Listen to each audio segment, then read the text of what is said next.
আল্লাহ বলে, বান্দা আমার মতো দয়ালু মনিব থেকে কেড়ে তোরে আলাদা করে দিল। মা গাররাকা,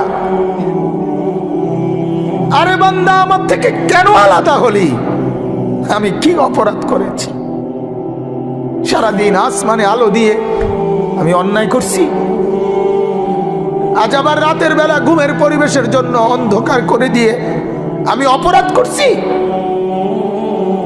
মা গাররাক, এই যুবক, তোমার কাছে তোমার মালিক অপরাধ কি করছে বল না বেটা, বল। কেন সেজদা করলি না ভাইয়া?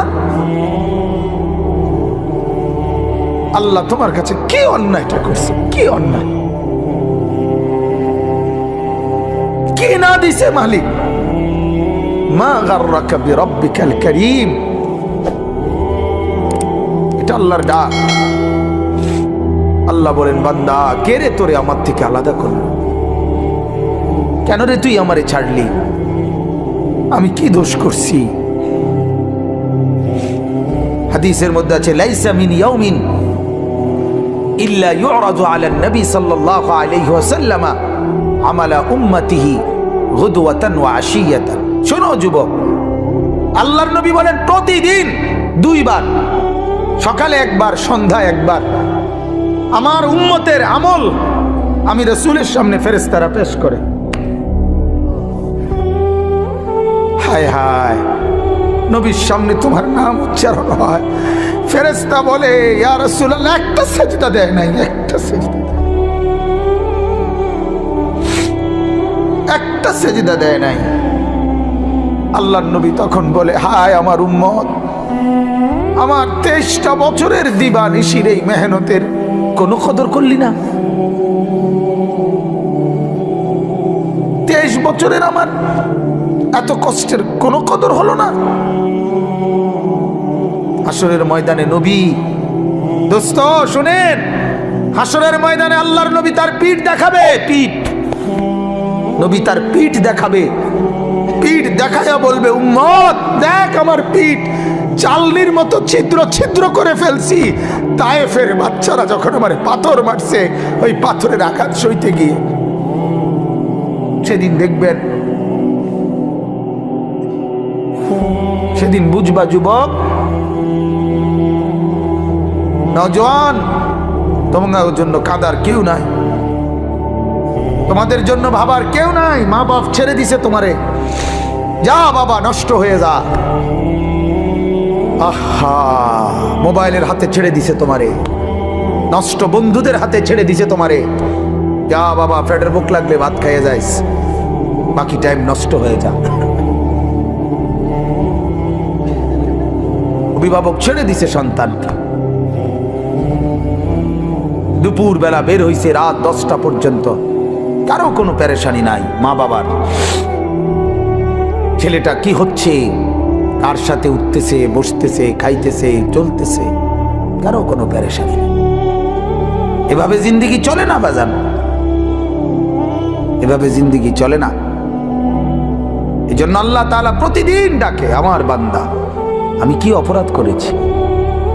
রাসূল প্রতিদিন বলে, আমার উম্মত আমি কি অন্যায় করেছি? আমার তায়েফের রক্তের কোনো দাম নাই, আমার উহুদের দান শহীদ করার কোনো মূল্য নাই।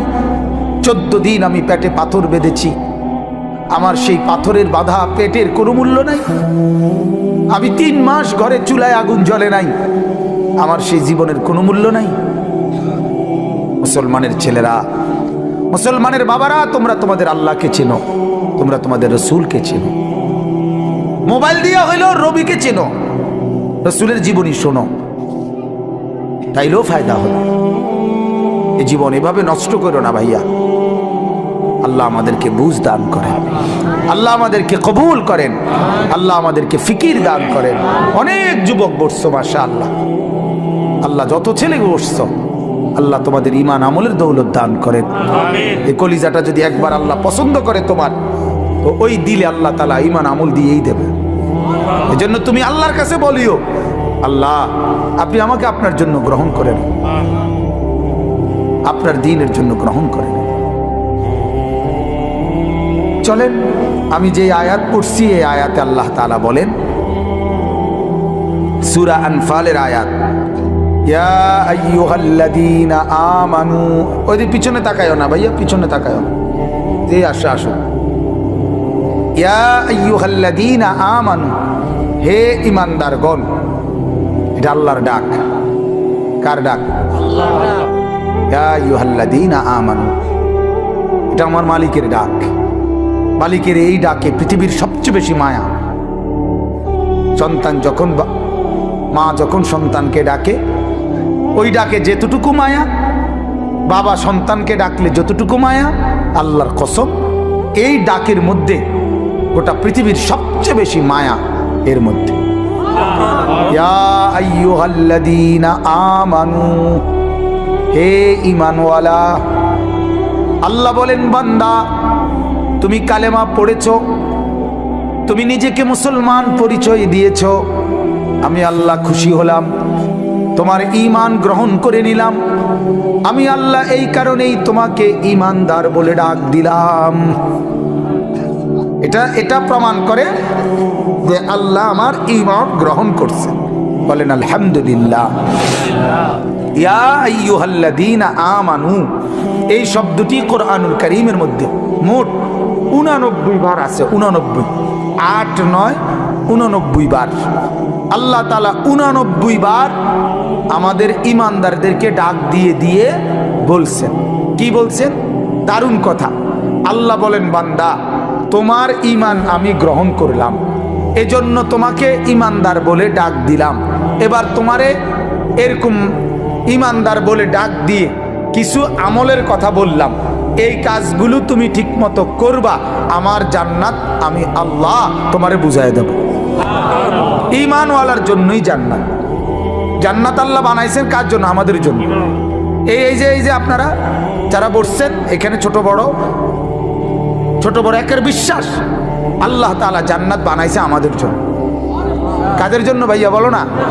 আমার জন্য। এই তোমার জন্য, তোমার জন্য, তোমার জন্য, তোমার জন্য, তোমার জন্য। ওই যারে ধমক দিলাম দোস্ত, তোমার জন্য। রাগ হইও না, আল্লাহ তোমারে কবুল করেন, আল্লাহ তোমারে নামাজি বানায় দেন। কারোর প্রতি তো এমনি তো কোনো বিদ্বেষ নাই, ঠিক না ভাইয়া? কারোর সাথে কি কোনো আলাদা দুশ্মনী আছে কি? তো আল্লাহ তাআলা বলেন, ঈমান আমি গ্রহণ করলাম, ঈমানের বিনিময়ে জান্নাত। যত লোক ঈমানদার আল্লাহ তাআলা বলেন আমার জান্নাত তোমাদের জন্য। সুবহানাল্লাহ। ঈমানবিহীন জান্নাতে যাওয়ার কোনো কি নাই, সুযোগ নাই। জান্নাতে যাওয়ার জন্য প্রথম শর্ত হলো কি থাকা? ঈমান থাকা। ঈমান থাকা, ঈমান। একটা মজার কথা শুনেন।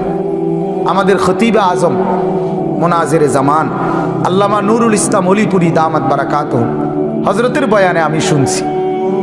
হযরত বলেন, হাসরের ময়দানে আল্লাহ তাআলা প্রত্যেকটা বান্দার আমল মিজানের পাল্লার মধ্যে মাপবেন। এটা জানেননি? মিজানের পাল্লাতে যে আমাদের আমল মাপা হবে, এটা শুনছেন? এই মাপাটা কিরকম, এটা হুজুরের সবচেয়ে সুন্দর, আমি ওনার থেকে বুঝছি। হুজুরে বলেন যে এই মিজানের পাল্লায় ঈমানদারের নেক আমল আর ঈমানদারের আমল আল্লাহ তাআলা 2 বার মাপাইবেন। কয়বার? 1 নাম্বার হলো যে ঈমান, এটা যদি থাকে, কারো যদি 1 জাররা 1 বিন্দু পরিমাণও ঈমান থাকে, তাহলে এই ঈমান একটা নেক কর্ম, মানে এটা একটা নেক কাজ। ঈমানটাই একটা কি আমল? নেক আমল। কথা বুঝছেন? এটা একটা নেক কাজ।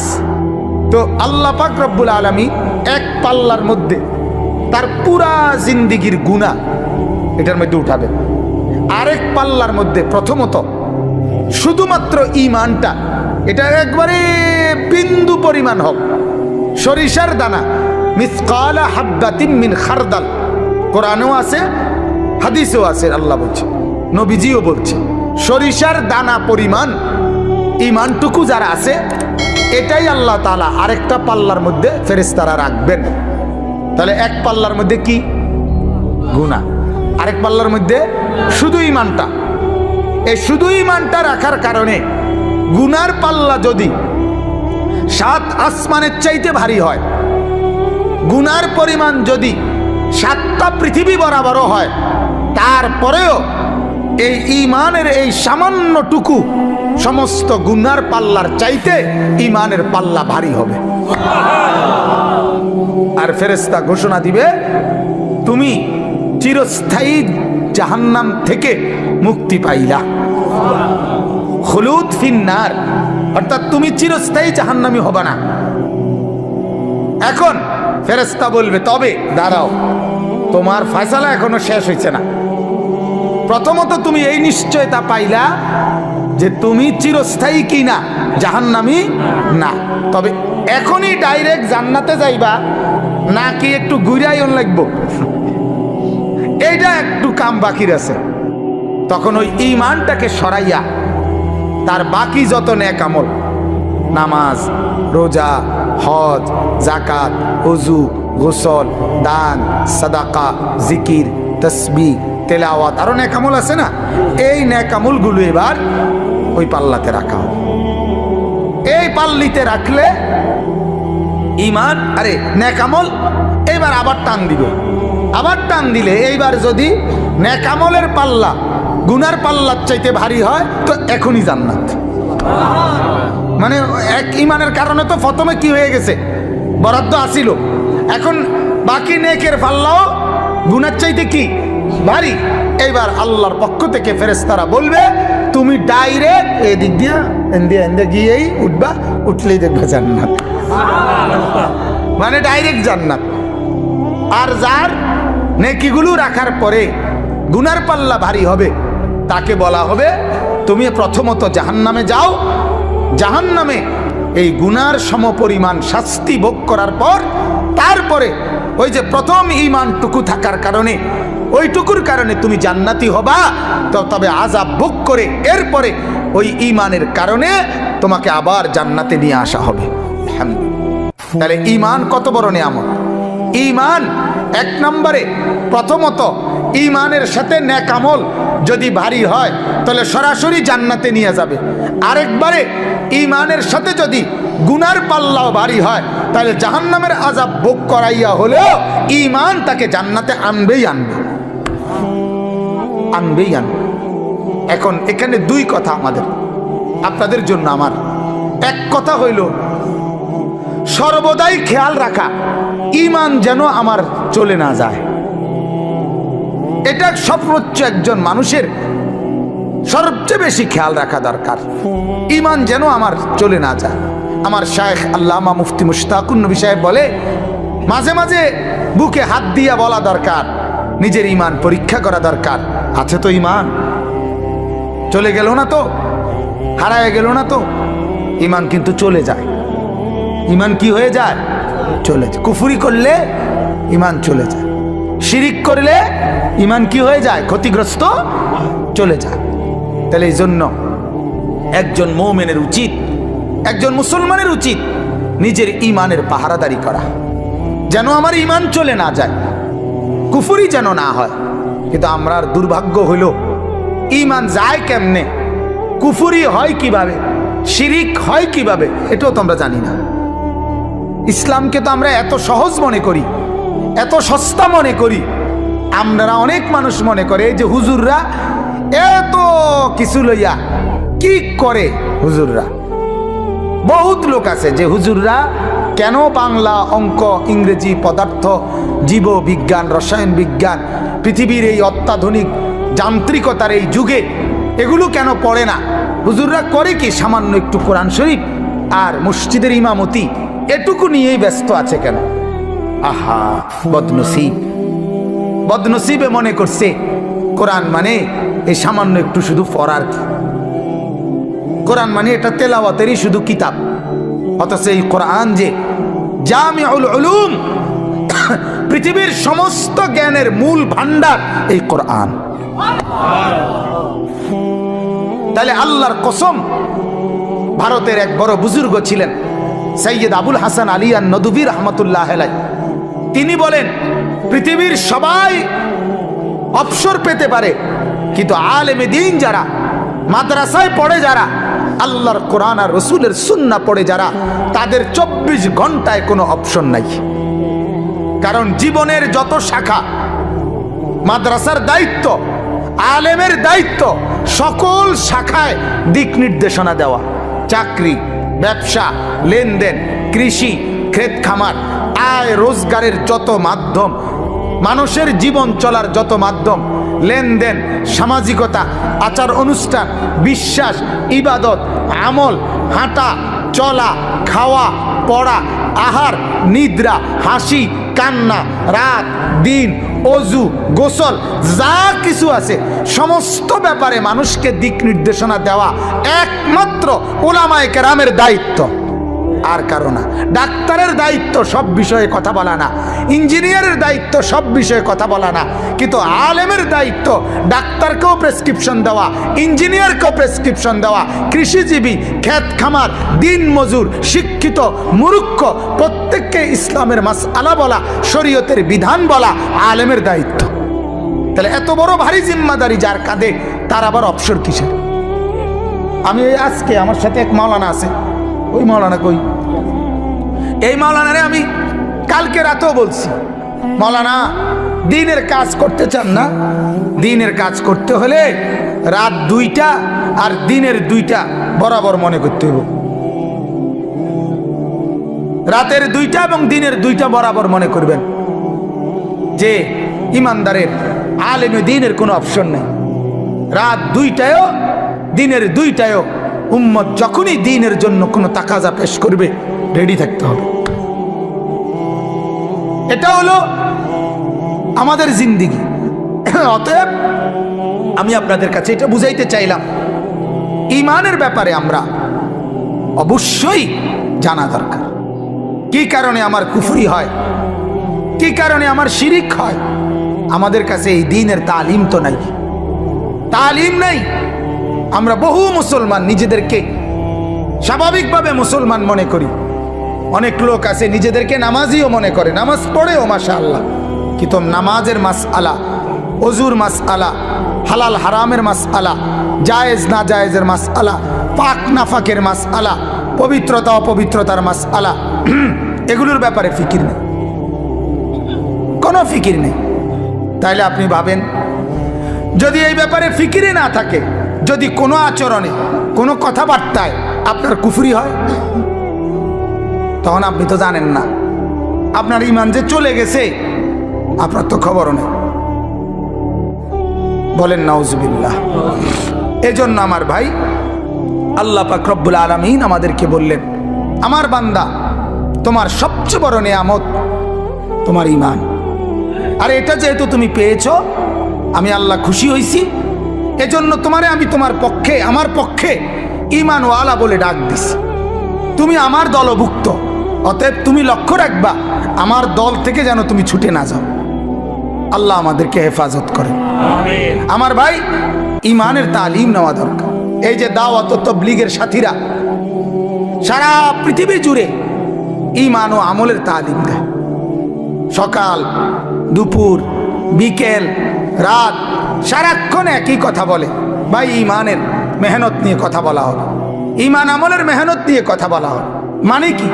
মানে বোঝা গেল ওরা 30 বছর 40 বছর পরেও এটা বোঝে ঈমানের মেহনত আজও দরকার। হাদিসের মধ্যে আছে, বুখারীর রিওয়ায়াত, সাহাবীরা একজন আরেকজনকে ডাকতেন, জিজ্ঞেস করে ডাকতেন আর বলতেন, ইজলিস বিনা, ইজলিস বিনা। এক সাহাবী আরেক সাহাবীকে ডাকতেন আর বলতেন, ভাইয়া একটু পাশে বসেন, নুমিনু সাআতান, কিছুক্ষণ ঈমানের কথা বলি। এই ঈমান এমন এক জিনিস, সাহাবীরা রাসূল থেকে ঈমান শিখছে। সাহাবীরা কালেমা পড়ছে কার হাতে? নবীজির হাতে। তবুও বলতেন একজন আরেকজনকে, ভাই বসেন, ঈমান বাড়াই, ঈমানের কথা বলি, ঈমানের আলোচনা করি, ঈমানের মুযাকারা করি। তাইলে আমার বলার উদ্দেশ্য হলো, আমরা যারা সর্বশ্রেণীর মুসলমান নিজেদেরকে দিনদার মনে করি, আমরা কিন্তু এটা লক্ষ্য রাখা দরকার আমার ঈমান যেন ছুটে না যায়। শুধু লা ইলাহা ইল্লাল্লাহ মুখে বলতে পারেন, এটাই যথেষ্ট না। আচরণে, কর্মে, বিশ্বাসে, লেনদেনে যেন কোনো কুফরি না হয়। বহু নাফরমান পাত্তর দিয়ে বাইর হইল, তার জবান দিয়ে মালিকের নাম বাইর হয় না। খানা খায় ঠিকই, বহু বদনসিব মসজিদের সামনে দিয়ে হাইটা জায়গা, সেজদা তার কপালে জোটে না। বহু চা দোকানদার, তার চোখের সামনে মসজিদ, ঠিক মসজিদ বরাবর তার দোকান। এই ডাকাইতের দোকানে বইয়া মানুষে চা খাইয়া নামাজ পড়ে, ডাকাইতে নিজে সেজদা দেয় না। আছে না এমন? হ্যাঁ, এটা নসিব। আল্লাহ যাকে পছন্দ করে, ইচ্ছে করে, মালিক যাকে দয়া করে, তাকে আল্লাহর কথা শুনবার, বলবার, বুঝবার, মানবার তৌফিক দেয়। বিশ্বাস করেন, এটা অনেক বড় নিয়ামত। এটা কোরআনের আয়াত, ফামান ইউরিদিল্লাহু আন ইয়াহদিয়াহু ইয়াশরাহ সাদরাহু লিল ইসলাম। আল্লাহ বলেন, আমি যাকে সিদ্ধান্ত নেই হেদায়েত দেব, আমি আল্লাহ তার দিল ইসলামের জন্য খুলে দেই। এটা আল্লাহর ফয়সালা হয়। আল্লাহ সিদ্ধান্ত নেয়, তারে আমি দিনদার বানাবো, তারে দিনদার বানাবো। ওমর রাদিয়াল্লাহু তাআলা আনহু, উনি ফয়সালা নিছে, উনি নবীজির গর্দান নিবে, চোখ লাল, বুকের মধ্যে রাগ, হাতে তলোয়ার। ওনার সিদ্ধান্ত নবীজিকে হত্যা করবে। আল্লাহ বলে, আমার সিদ্ধান্ত তোরে হেদায়েত দেবো, আয় আউগা। ঠিকই না বলেন না কেন? আল্লাহর সিদ্ধান্ত আরেক রকম।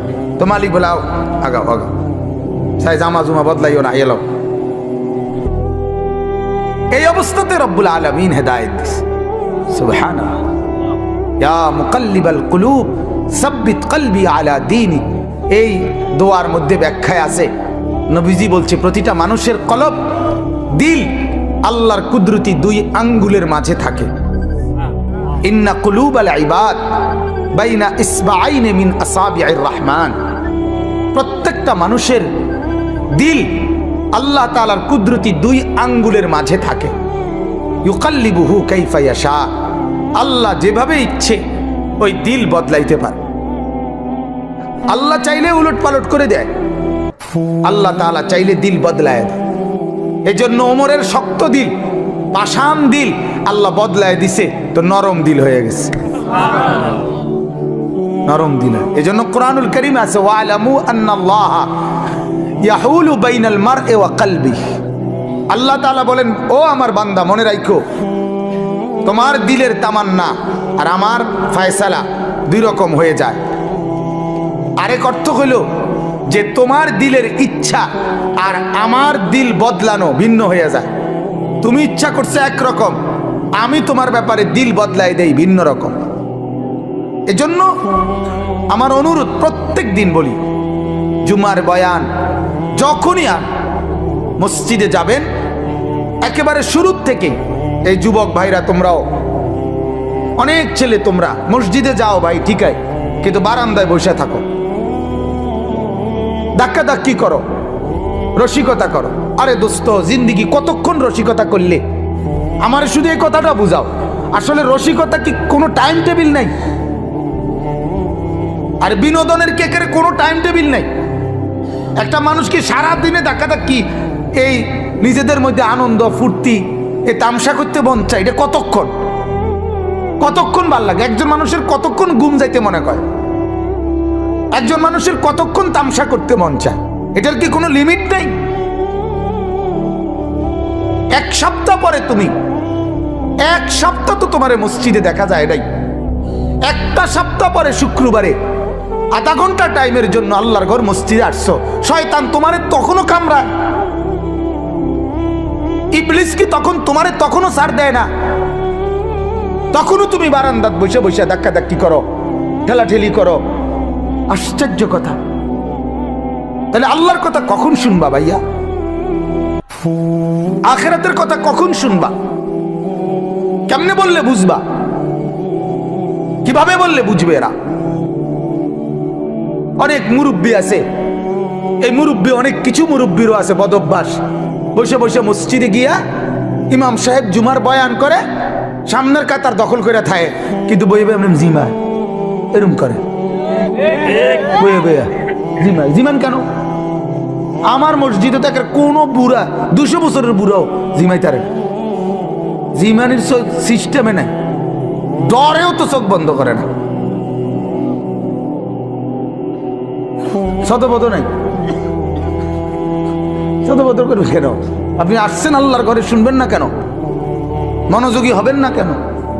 আমি একদিন এক মুরব্বির জিজ্ঞেসি, আপনি বলেন প্রতিদিন 1টার দিকে 12:30 1টার সময় আপনার ঘুমাননি? শনিবার, রবিবার, সোমবার, মঙ্গলবার, বুধবার, বৃহস্পতিবার? না হুজুর, শুক্রবারে ঘুম যাতা দেয় কেন? কি ব্যাপার? ঘটনাটা কি? গাফলত, খামখেয়ালি। আল্লাহ আমাদেরকে মাফ করে দেন। আমার ভাই, আল্লাহ তাআলা এটাই জন্য বলেন, ওয়ালাউ আলিম আল্লাহু ফীহিম খায়রাল লা আসমাআহুম ওয়ালাউ আসমাআহুম লাতাওয়াল্লাউ ওয়া হুম মুরিদুন। আল্লাহ তাআলা এটা বহুত বড় ইহসান মালিকের। আল্লাহ বলেন, আমি চাইলে শুনাই, আমি মহব্বত করলে হেদায়েত দেই, আমি আল্লাহ পছন্দ করলে আমার রাস্তায় টেনে নিয়ে আসি। আল্লাহু ইয়াজতাবি ইলাইহি মান ইয়াশা। আল্লাহ বলেন, আমি যাকে পছন্দ করি, ইচ্ছে করি, আমি তাকে টেনে, জজব মানে হলো টাইনা নিয়ে আসি, আকর্ষণ করে আমি আমার দিকে নিয়ে আসি। সুবহানাল্লাহ। সে যায় উল্টো দিকে, আমি আল্লাহ টেনে নিয়ে আসি আমার দিকে। সুবহানাল্লাহ। আরেকটা হলো ওয়াহদি ইলাইহি মান ইউনিব। আল্লাহ বলেন, আমার রাস্তায় একটু যদি কেউ আগায়, আমি আল্লাহ তার চাইতে বেশি গতিতে আমি আল্লাহ তাআলা তাকে এগিয়ে হেদায়েত দিয়ে দেই। সুবহানাল্লাহ।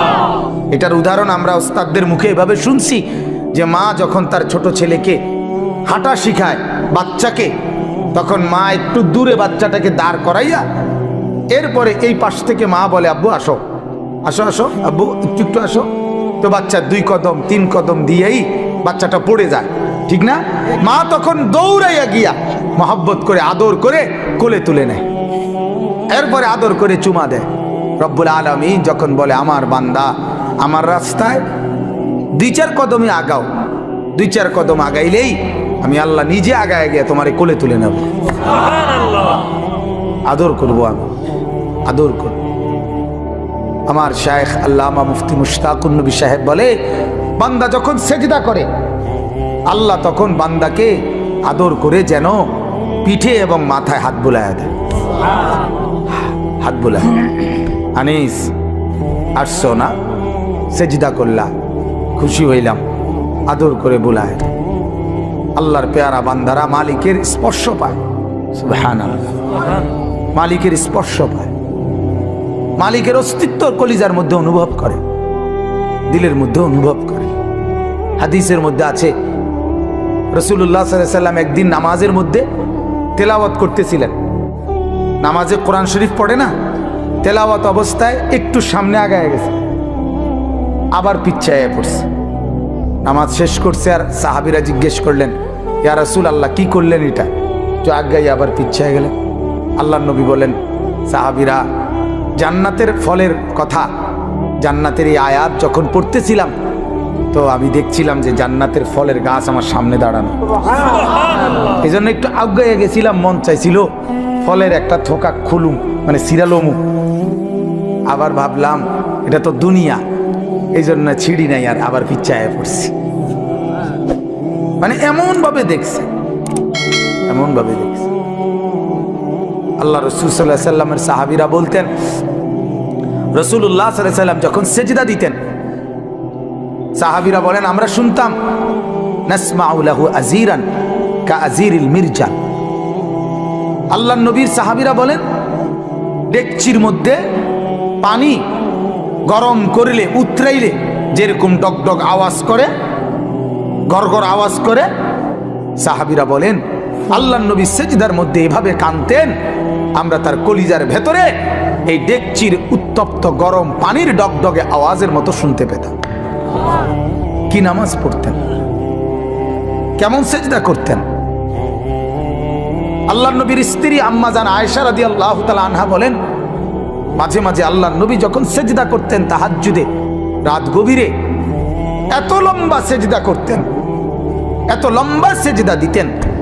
হযরত আয়েশা বলেন, আমি ভাবতাম, হায় তিনি ইন্তেকাল করলেন কিনা, তিনি মারা গেলেন কিনা। তো আমি নিজেই নিজে রাসূলুল্লাহ সাল্লাল্লাহু আলাইহি ওয়াসাল্লামের পায়ের আঙ্গুলে হাত দিয়ে মানে অনুভূতি চাইতাম জীবিত আছে কিনা। এত লম্বা সেজদা দিতেন, এত লম্বা সেজদা দিতেন। এজন্য ভাইজান আমার বাপ, এটা অনুভূতির ব্যাপার।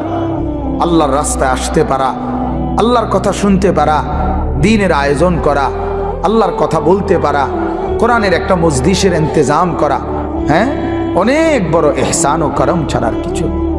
তোমার দ্বারা আল্লাহ তাআলা একটা ভালো কাজ করাইছে, যে ছেলেরা করছে মাশাআল্লাহ। শামীম ভাই আমারে আবদার করে বসছে, মূলত ওনার আবদারের কারণে আমি এই সময়টুকু মিলাইছি। তো মহব্বত করে বলছে, যে উনি নিজেই বলছে যে ছেলেরা, ছোট ছোট ছেলেরা আয়োজন করে, তা আমি সবার জন্য দোয়া করি আল্লাহ তাআলা আমাদের এই নওজোয়ানদেরকে আগামী দিনে ইমাম মাহাদির সাথে অন্তর্ভুক্ত করুক। বলেন আমিন। আজ মাহাদির পক্ষেই লোক দরকার দোস্ত।